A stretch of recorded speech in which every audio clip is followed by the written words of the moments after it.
This is Vacation by Daniel Wallace.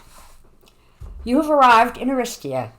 The friendly natives of the small island republic welcome you as you step off the plane and into the sweltering midday heat. The sun is high and blinding in its brightness. It's difficult to see anything at first, but you make them out soon enough. There, standing in a line along the edge of the tarmac, the Aristians. They're small and the color ochre. Their native attire is an odd mix of grass skirts and polo shirts and hats that once belonged to airline pilots and ocean cruise tour guides who came here years ago and never left. Many who came here failed to return to their points of origin. Such is the magic of Aristia. It says so in the travel guide. The welcoming ceremony, which begins immediately, is complex, bizarre, and macabre. As you walk, suitcase in hand, toward the line of smiling men and women, diminutively precious, they begin to hop up and down in a syncopated beat. They clap their hands and sing a song whose lyrics are at once haunting and cheerful. Then, as if on a cue only they can hear, they disappear into the surrounding brush, all 15 of them, and return moments later holding chickens, live chickens. Some have 2.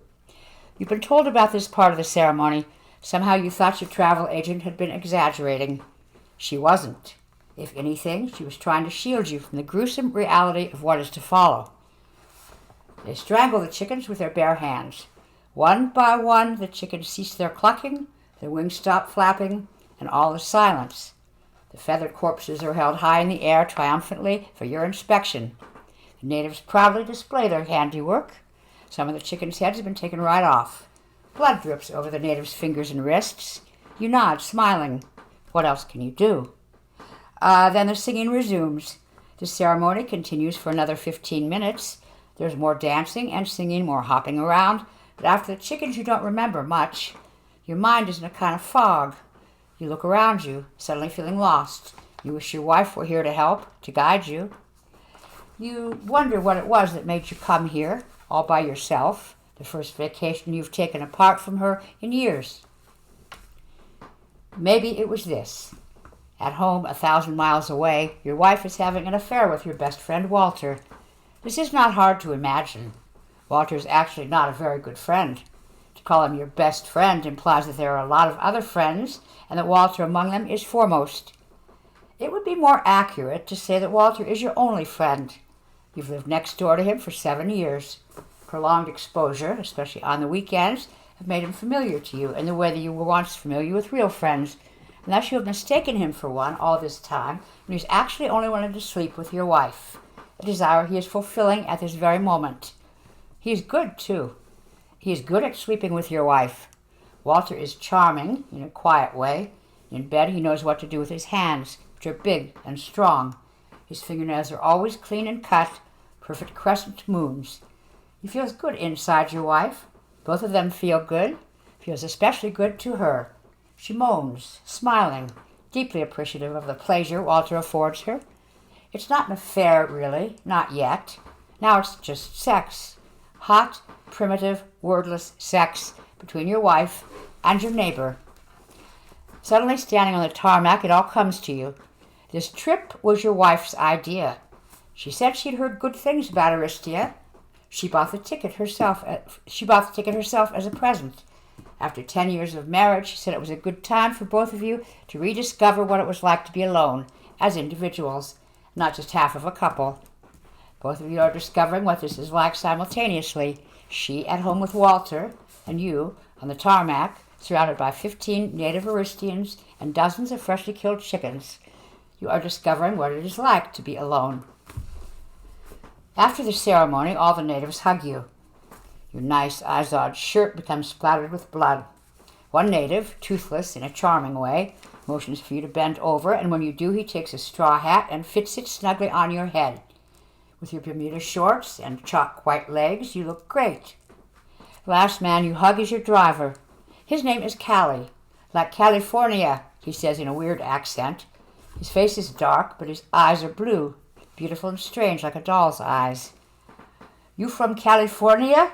He asks, hopefully. You from Santa Barbara? But you are not. He shakes your hand anyway, and after a deep, meaningful look in the eyes, he takes your bags and throws them into the trunk of his gray taxi, which appears to have been built according to a rumor of what a car might be like. His steering wheel is tied to a broom pole. The seats are wiry and splintered. The doors don't open but detach. You have to be snapped back into place once you've been seated. After you get in and the car's been reassembled, Callie takes his place in the driver's seat and kicks something, turns the ignition, and the car starts, backfiring and sputtering like a bomb. "Hair," he says, turning to you as the rumbling car idles in the sun. "Hair." "Hair," he says. "Here." But the two words sound almost identical. He holds up his right arm, which looks like a light brown, thin, hairless root. He points to his own arm and then to your hairy one. He looks at yours with wonder and smiles. "Touch it," he says. "Okay? To touch?"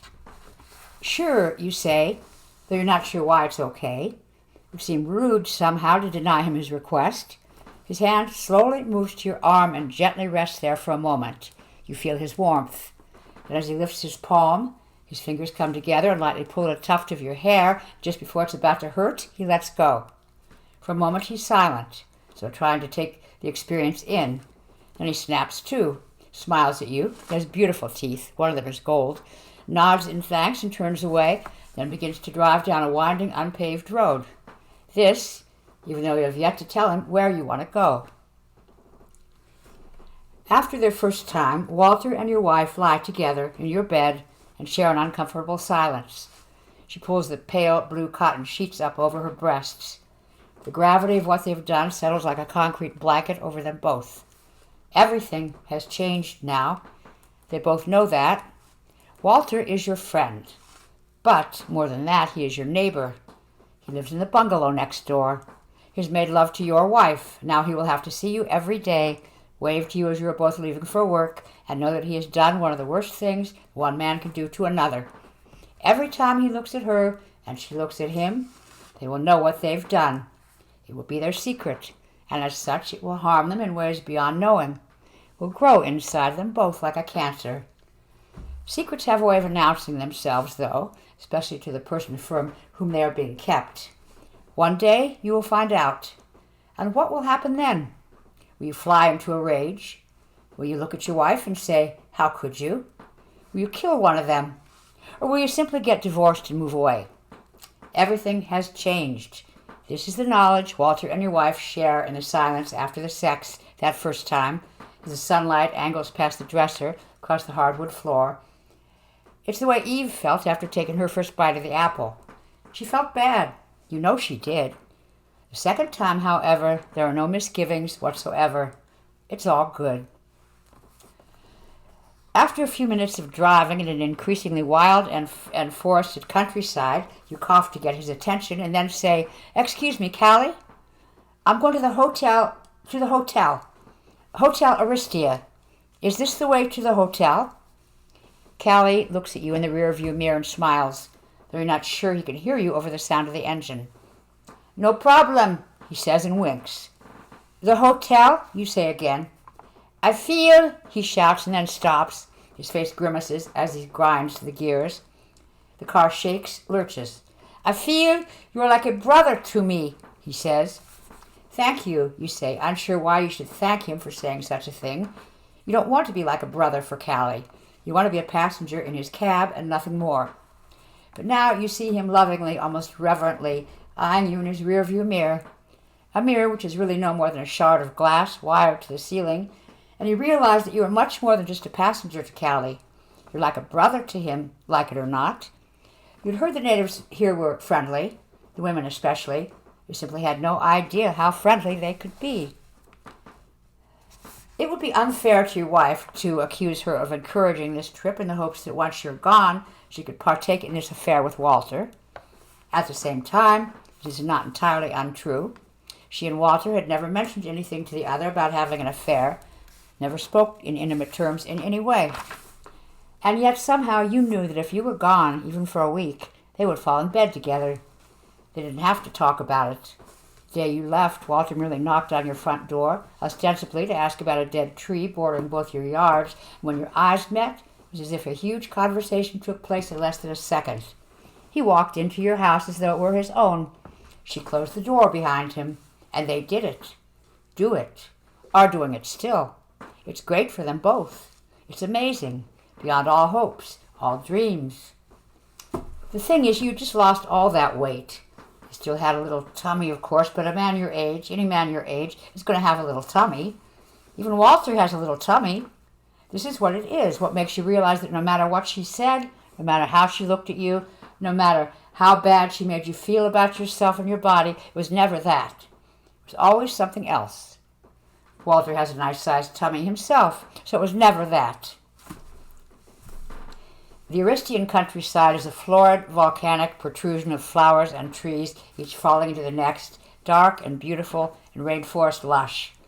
It is impossible to see into, surely impossible to escape from. Snakes, monkeys, huge, deadly, virtually unknown insects live in the trees and among the roots within these ancient forests. The travel guide says so. How could there be a hotel here? Nothing but shanties line the road, and the poor and naked Aristians wave, apparently happy in their squalor, as you pass. Some chase the cab, some even catch up with it. They're speedy little people, and rip off what parts of the cab they could get in their hands to use in the construction of their houses. The hotel, you say again, eternally hopeful. But Callie just drives. It is hard to believe that your wife is sleeping with Walter at first. After thinking about it for a minute, you wonder why you didn't realize how they've always wanted each other, how ready each was for the other, how your absence has made their union possible, even probable. Face it, your wife is a hot number, seething, wide-eyed, open to the world and its offerings. She married you because you were able to provide her with a safe and secure harbor, a home she could call her own and return to when her adventures du jour were over. In other words, you were suitable, acceptable, handy.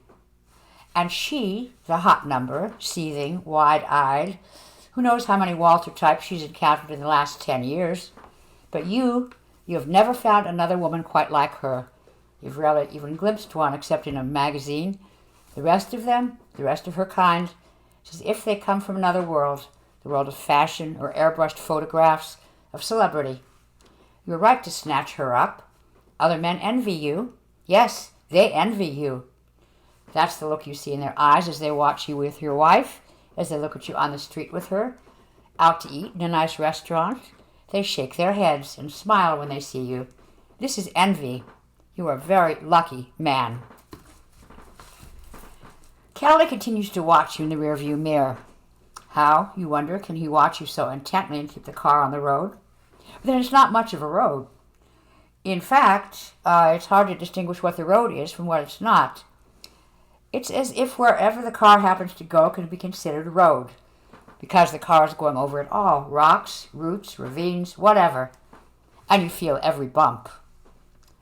Joke, he says, yelling at you over the grinding noise the engine makes.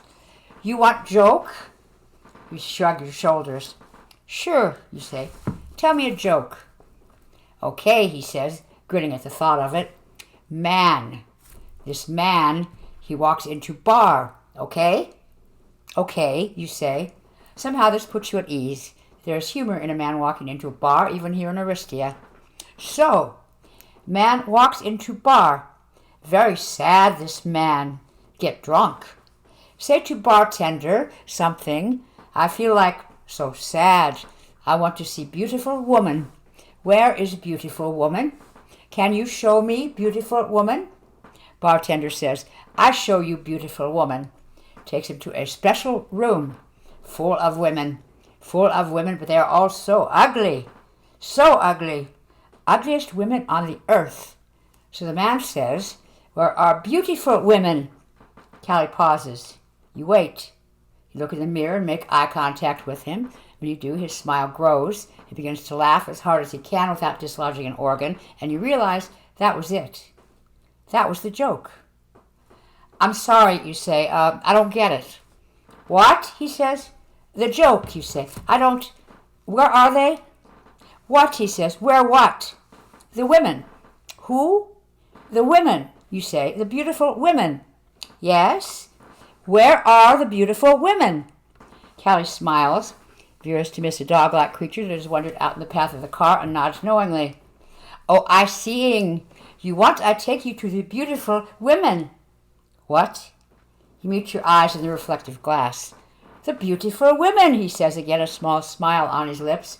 You want I take you to the beautiful women. Tired.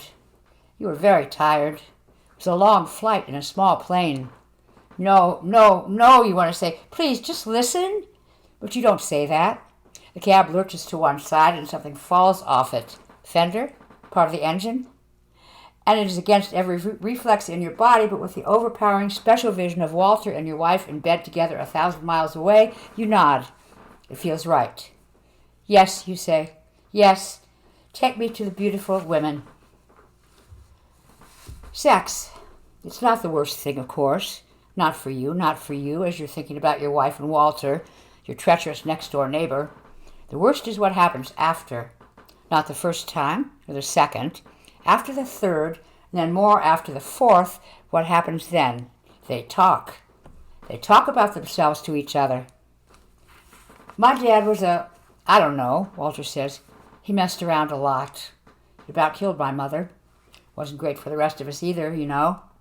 Just the mood and shit around the house. He traveled a lot. On business. That's when he did it. I hated him. You didn't hate him, she says. You're right, he says, glancing over at the perceptive and naked woman lying beside him in bed. I didn't hate him. Not really. I hated the fact that I loved him, and that he was the kind of man who would do that to my mother. Does that make sense? Sure, she says. I mean, what are you going to do? He's your dad. It's not like I can get another, he says. Exactly. They got divorced when I was 16, he says. One day, she says, you'll talk. You have to. Just to get it out of your system. Otherwise, it festers, he says, and it kills you. It's just, I know, she says. Hard, he says. I know. They don't even touch. They just lie there together. This is the worst thing. Consider this. You are forgetting things you used to know. Things you always took for granted knowing, like your telephone number, your mother's maiden name, your favorite place to go for coffee. What was it? You've forgotten. And you've only been here a few hours. You wonder how it will be by the end of the week, what you will have forgotten by then. Your wife, her lover, your address, your country of origin, your own name. You will lie stretched out on the beach in the sun, mostly naked, like a slice of bacon in a frying pan, muttering gibberish, laughing for no reason, doing a silly dance. Your mother never liked your wife.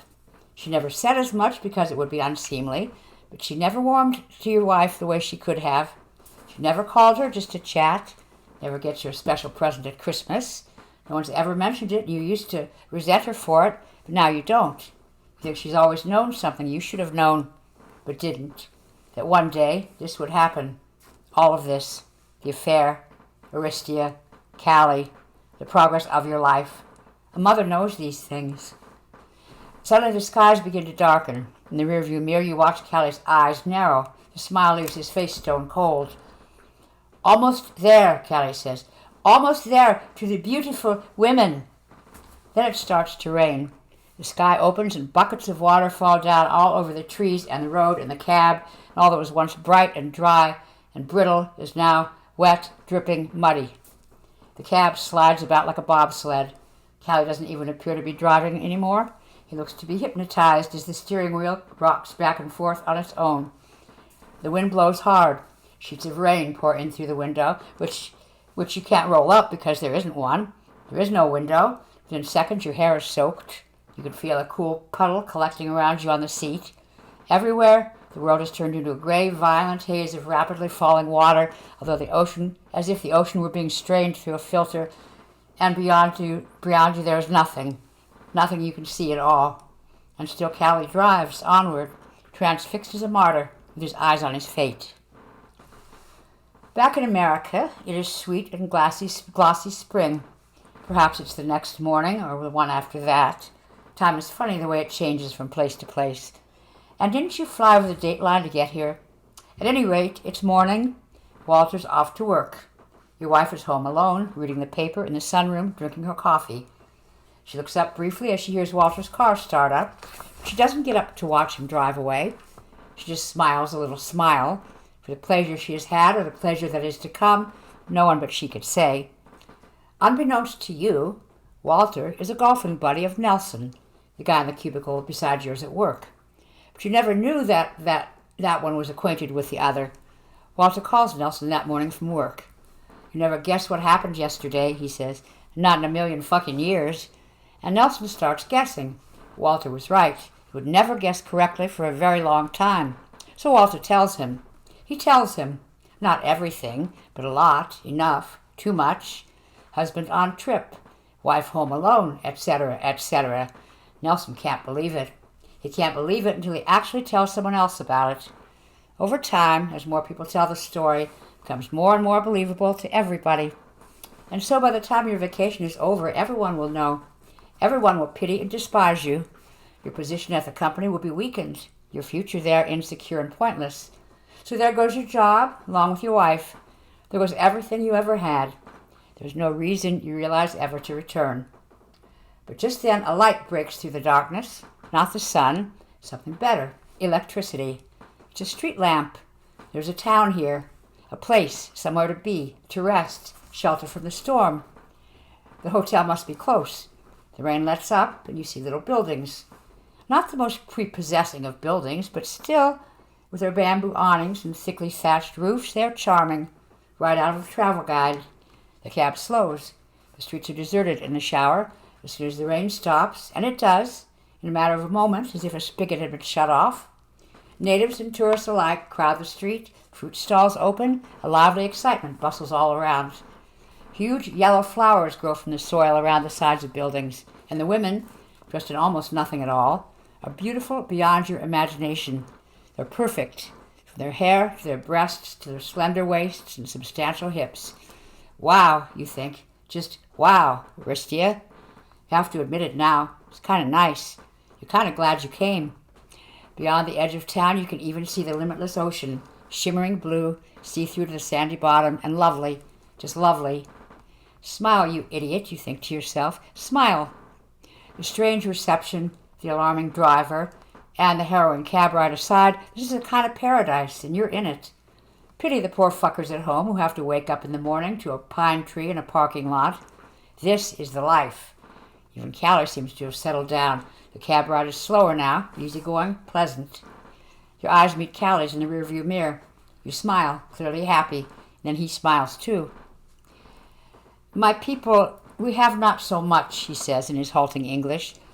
We try to, how you say, we try to live, anyway. Live the good life, no? It's a very beautiful place, you say. Everything about it now, beautiful. Your country, Callie says, America very beautiful too. But America not always good to Aristia. You try to hurt our country, even though it is so little. This big, he says, and holds up a hand with thumb and forefingers just barely apart.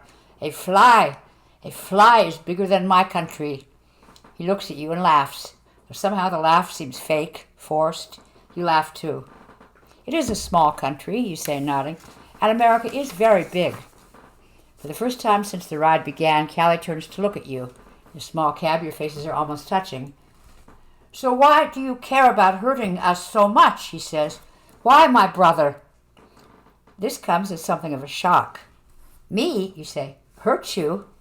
You don't know what Callie is talking about, but Callie does. His face is set in stone as he stares at you. And you vaguely remember some articles you read in the paper some time ago, something about the government here.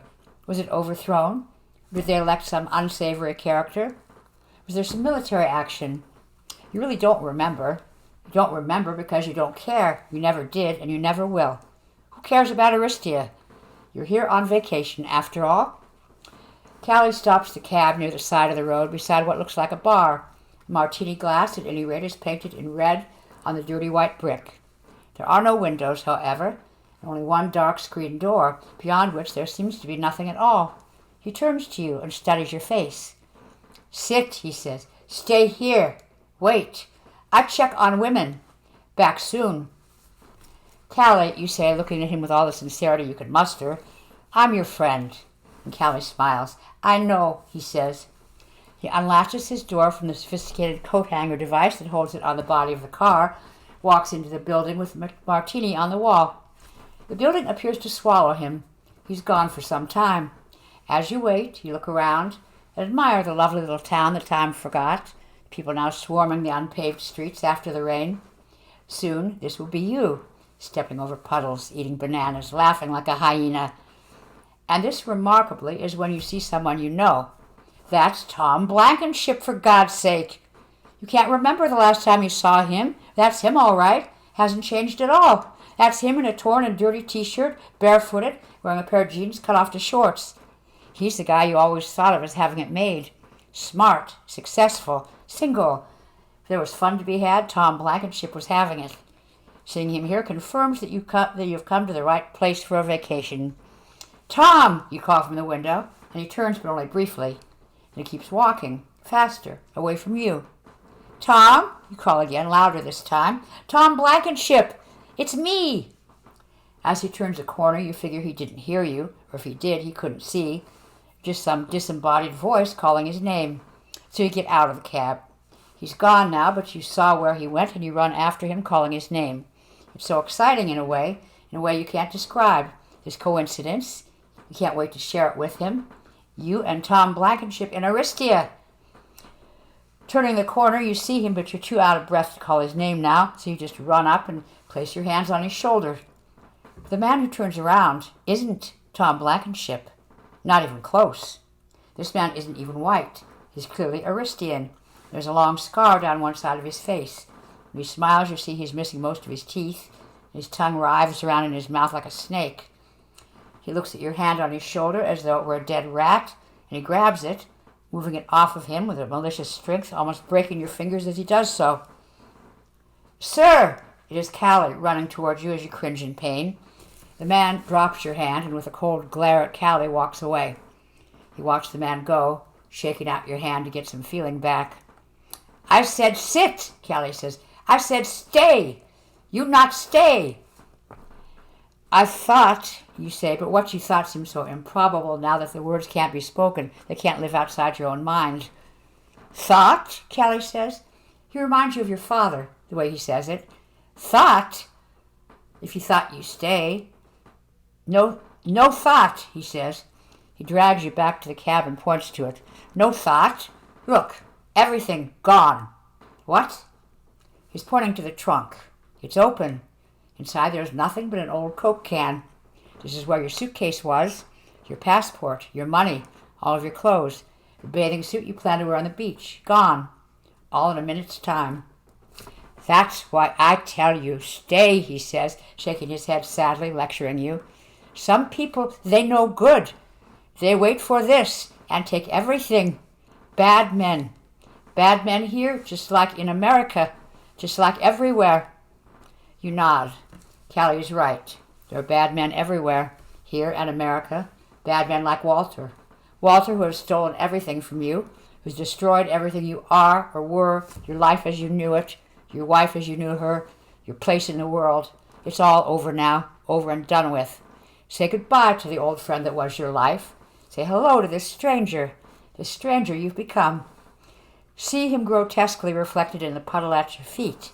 Study him. You will be together for some time. But now, Callie says, thumping you on the back and draping an arm over your shoulder, now it's time for women, no? You nod, stunned, not knowing the next step here, appreciating Callie's direction. All the familiar guideposts are gone. If he says it's time for the women, it is time for the women. You assent with a nod and follow your brother Callie. And why not? Why not experience something that actually feels good before disappearing into black numbness of the life that is so clearly awaiting for you back home? Sex with beautiful women is good.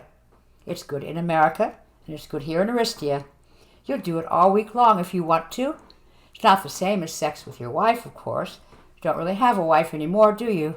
She's probably having sex with a neighbor right now. So go for it. Go for the sex with the coffee-colored women. The room Callie leads you to is in the back of the martini bar. It's windowless and dark. Light from outside soars into it when the door opens, and you can see the bodies briefly. Women everywhere, and smoke.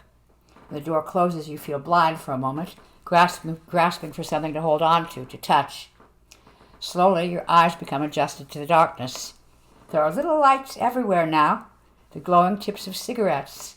In a corner, a match flares. A small fire starts. When it does, you see a woman, part of her face anyway, her long black hair falling across it. Hello, you say to her, to everyone, anyone. You feel the presence of lots of people, though no one says anything back at you. Someone laughs. What is hello in Aristian? You can't remember. You can't remember anything. Hello, you say again. My name is... You stop when you feel a hand around your ankle. It's a small hand, but a strong one. It seems to be pulling you down. Callie, you say. Sir? He's right behind you, so close to your ear he only has to whisper, I am here, sir. And now the darkness seems to disappear, or to become just another kind of light, a dim, obscure, and malevolent kind of light, and the faces and figures of those before you become clearer, even recognizable. These are the people who welcomed you as you got off the plane. These are the people who killed the chickens. Then you see the women, faces coming close to yours out of the shadows, brightened by the growing fire, and they're as ugly as any you've ever seen or imagined. Callie, you say, backing up into a strong, tiny body, your heart about to break wide open, it's beating so hard and fast. What's going on? Man walks into bar, Callie says. Get it? And he laughs, touches the hair on your arm, pulls it hard until a sharp pain strikes. But you don't cry out. You can't, because someone's hand is covering your mouth. You push it away, and it touches you somewhere else. Out of the darkness, other hands find you, touch you, pull your hair. You don't get it. Where are the beautiful women? And yet, somehow, in spite of these people, in spite of Walter and your wife, in spite of everything, you manage to smile. This is not as bad as it looks. You still have your Bermuda shorts, blood-stained shirt, straw hat too small for your own head.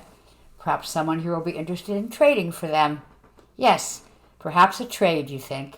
Naive as always. They do seem interested, though. The natives seem interested in whatever it is you have to share. But trading is not what they have in mind.